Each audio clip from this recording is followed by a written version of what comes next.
Saludos, apreciados oyentes. Dios les bendiga, Dios les guarde. Es un gran placer para mi persona compartir con ustedes el repaso de esta importantísima lección que está centrada en el libro de Deuteronomio. Muy bien, entonces para dar inicio a este repaso vamos entonces a orar. Señor y buen Padre que estás en los cielos, en este momento queremos la dirección de tu Santo Espíritu, quien es nuestro Maestro por excelencia. Te pedimos que podamos tener una experiencia enriquecedora con el estudio de esta maravillosa lección. Te lo agradecemos en Cristo Jesús. Amén. Muy bien, ya estamos en la segunda lección de nuestro estudio y para esta semana la lección se titula Moisés enseña historia. Voy a mencionar rápidamente un bosquejo de lo que es el libro del Deuteronomio, en virtud de que ya nos estamos acercando al capítulo 5, que es la repetición de la ley. Pero ¿qué acontece del capítulo 1 hasta el capítulo 4? Casi al terminar. Bueno, sencillamente el libro del Deuteronomio tiene tres discursos grandes de Moisés. El primero está contenido en estos primeros 4 capítulos. Luego, el segundo discurso, que es el más largo, y está desde el capítulo 4, versículo 44, hasta el capítulo 29, versículo 1. Y ya llega la parte final, el discurso final de Moisés, que es hasta el capítulo 30, versículo 20. Y ya la parte final son los momentos ya terminales de la vida de este gran hombre. ¿Okay? Muy bien, entonces vamos ya a hablar sobre la primera parte, que es la misión del ministerio de Moisés. Indudablemente Moisés se ha convertido en el gran estadista de la nación judía. No solamente como estadista, legislador, pero sino la experiencia más grande que podemos encontrar de este gran hombre fue en su relación íntima con nuestro Señor. Por eso que me gustaría destacar en el ministerio de Moisés más que todo eso. En primer lugar, el Señor dice que no hubo una persona más mansa sobre la tierra que él. Esto denota el gran espíritu de humildad y de mansedumbre que le caracterizó a él. Esto sin duda alguna tiene que ver con esa renovación de su experiencia como cristiano, como hijo de Dios, con respecto a su anterior vivencia. Recordemos que él había vivido mucho tiempo en la corte del faraón, era candidato al trono de esa poderosísima nación. Sin embargo, por circunstancias que ya nosotros conocemos, terminó en el desierto. Esa fue, creo, la mayor escuela de aprendizaje que tuvo este hombre. Y allí el Señor lo confrontó y él, quitándose los pies porque estaba en Tierra Santa, el Señor habla con él y le encomienda la gran misión de llevar a su pueblo, Israel, de Egipto a la tierra prometida. Entonces, ese es lo que nosotros vamos a encontrar de este gran hombre. Habló cara a cara con Dios. También eso es lo otro que me gustaría mencionarle. Primero, recuerden, el hombre más manso sobre la tierra. En segundo lugar, habló cara a cara con nuestro Señor. Ahora, esto denota ese conocimiento del carácter de Dios. Recuerden que en una ocasión, él no de una manera presumida ni atrevida le dijo al Señor: Señor, yo quiero ver tu gloria. El Señor le mostró su gloria. Y en ese instante, recuerden cómo fue la manifestación de tal gloria. Lo que el Señor le muestra allí fue su carácter. No solamente su esplendor, no esa presencia iluminadora, visible de su gloria, sino más bien la percepción del carácter de nuestro Señor, de nuestro Dios. En ese sentido, yo pienso que es allí donde radica la grandeza de este hombre, el haber asimilado esa característica, esas cualidades que lo pusieron vamos a colocarlo así, en un nivel superior dentro de los héroes de la fe. Por eso es importante que veamos sobre este ministerio. Una de las situaciones muy particulares que vivió Moisés fue cuando en algún momento, usted lo recuerda, el pueblo se había rebelado en muchas ocasiones. el becerro de oro, recuerden ustedes, Cade Barnea, etcétera, etcétera. Ellos murmuraban por casi todo, porque no tenían agua, porque no tenían comida, bueno, sin número de ocasiones, sin número de, entre comillas, causas. Y en todas estas, la intervención de Moisés fue para mostrar la bondad de nuestro Señor Jesús, la intercesión. Así que una de las cosas que podemos también resaltar del ministerio de Moisés fue la tipología o el símbolo, lo que representó con respecto a nuestro Señor. Moisés, no solamente entonces recuerden, fue el hombre más manso sobre la tierra, habló cara a cara con el Señor, sino también fue un tipo de nuestro Señor Jesús en su labor de intercesión hacia su pueblo. Entonces podemos ver esas grandes características que tenía este hombre y que son para nosotros un modelo a seguir.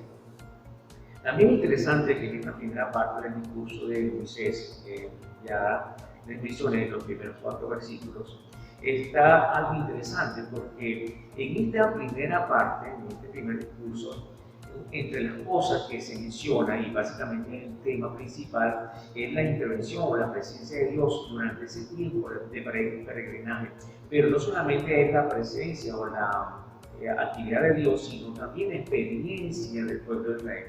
Dentro de esa experiencia encontramos algo que nos va a ayudar muchísimo con la interpretación de las profecías, y es que aquí radica un ejemplo de lo que es la interpretación del tiempo profético. Durante 38 años del momento cuando ellos comienzan a partir, recuerden que ellos estuvieron estacionados por lo menos 2 años mientras se construía el santuario y luego 38 años de peregrinaje. Esa generación que duró en términos concretos 40 años en el desierto, esa generación rebelde que no quiso entrar a la tierra prometida. Entonces, durante 40 años, 40 días, los espías que fueron comisionados para inspeccionar esa tierra nueva regresaron, dieron la noticia de una tierra excelente, pero peligrosa, adversa, gente gigante que se lo iba a devorar a ellos. Bueno, la gente se trastornó en sus ánimos, su manera de percibir la realidad y de la promesa de Dios cambió completamente, quisieron apedreándose. Bueno, eso fue un gran desastre en el ánimo de la nación y sobre todo pues en esa disposición de fe y de confianza. Así que esos 40 días iba a representar 40 años, esos 40 años de peregrinaje del pueblo de Israel en el desierto. Entonces vean ustedes cómo un hecho de tiempo nos ayuda a interpretar una profecía. Y es un principio para la contabilidad o de la manera de nosotros calcular los periodos proféticos de tiempo. ¿Okay? Entonces vemos que esa profecía es una profecía cumplida. Otra de las cosas interesantes que encontramos en ese discurso es la manera como Moisés habla acerca de la bendición de Dios. Y uno de esos rasgos es la manera como Moisés presenta allí sobre la forma como ellos crecieron, se hicieron grandes como población, como pueblo de Dios. La promesa que se le hizo a Abraham, recuerden ustedes, es que ellos iban a ser tan grandes y en gran cantidad como las estrellas del cielo y tan abundantes como la arena del mar. Entonces, eso es lo que está recordando Moisés en su discurso. 1000 veces más numerosos. Qué impresión que nos muestra cómo el cumplimiento del Señor fue fiel, fue literal. El Señor cuando da una promesa, da una palabra, la cumple. Y eso es algo que nosotros siempre debemos recordar.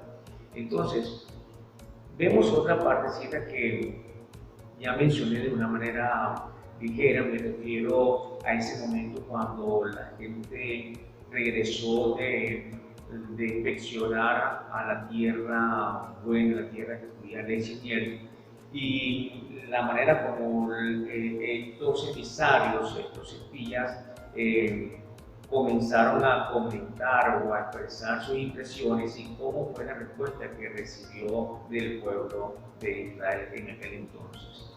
Ese punto fue importantísimo porque allí muestra entonces cómo nosotros debemos percibir la promesa de Dios y también una advertencia para no dejarnos llevar por las primeras impresiones. Ciertamente, este mundo es un mundo de adversidad. El Señor nunca nos prometió un mundo color de rosa. Mientras vivamos acá vamos a tener dificultades.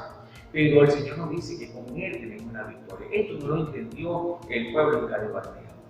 En este lugar pues se sembró una rebelión pero grandísima que denota para nosotros como pueblo de Dios un mensaje de advertencia para que no se repita nuevamente.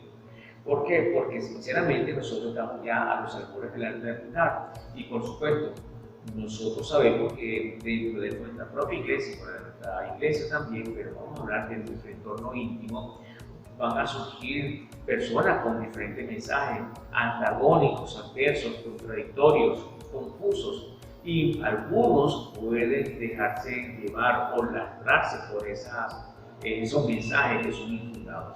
Por eso nosotros debemos estar pero muy pendientes para que no tengamos un espíritu de rebeldía contra el mensaje de Dios y contra los mensajeros de Dios. Y para terminar, me gustaría hablar sobre una situación muy particular que de repente es controversial y me refiero a esa orden que el Señor le dio a su pueblo para exterminar a las naciones que estaban vecinas a la tierra de Canaán. Y por supuesto, cuando ellos entraron a la tierra prometida, a Canaán también se le dio la misma orden. ¿Y a qué me refiero? Bueno, en el libro de Deuteronomio, los capítulos 3, 4, 5, encontramos aquellas órdenes que el Señor le dio a su pueblo para exterminar a esos pueblos de una manera completa y total. Me refiero a hombres, ancianos, mujeres, niños. Y entonces la gente dice, ¿pero por qué? ¿Por qué Dios actúa de esa manera? Entonces, de una manera simple uno puede decir, pero bueno, Dios es malo, porque Dios es cruel, porque Dios trata a la persona así, si Él es Padre de todo y nos ama a todos. Pero nosotros debemos entender lo que es el juicio de Dios y el carácter del pecado. Por ejemplo, estas naciones eran sumamente terribles. Lo podemos ver en el libro de Génesis cuando el Señor destruyó a Sodoma y Gomorra. La maldad era tan creciente, tan exagerada que el Señor tuvo que intervenir porque ninguno era bueno. Vamos a recordar a Lot. Cuando los visitantes llegaron a la casa de Lot, los mensajeros celestiales lo querían violar. Hasta el más viejo hasta el más joven. Imagínense entonces cómo tenía la mentalidad de esas personas. Y no solamente era la violencia sexual, la violencia física, sino el ocio, etcétera, otras cosas más. En el libro de Deuteronomio vas a encontrar la clave de por qué el Señor actúa de esa manera. No es una cuestión caprichosa o malintencionada, no. Siempre vamos a hablar de la justicia de un Dios bueno, hermoso, bello. Y por eso siempre la advertencia, no sean como esas naciones lo van a apartar de relación. Así que por eso el Señor, en términos finales, cuando Él evita el juicio a las naciones, unos serán salvos, otros no serán salvos, otros tendrán la vida eterna, otros serán destinados a la perdición eterna. ¿Qué hemos aprendido hoy? Hemos aprendido en esta semana que Dios siempre va a estar de parte de su pueblo y nosotros debemos confiar plenamente en Él. Dios siempre va a estar de parte de cada uno de nosotros. Dios siempre nos va a acompañar. Nunca lo olvides. Entonces vamos a orar para reafirmar esa convicción de la presencia del Señor. Buen Padre que estás en los cielos, vamos a pedirte que nos acompañes, que nos guardes, que siempre podamos recordar tus maravillosas promesas. Te lo pedimos, te lo rogamos en Cristo Jesús. Amén. Dios le bendiga y Dios le guarde. Amén.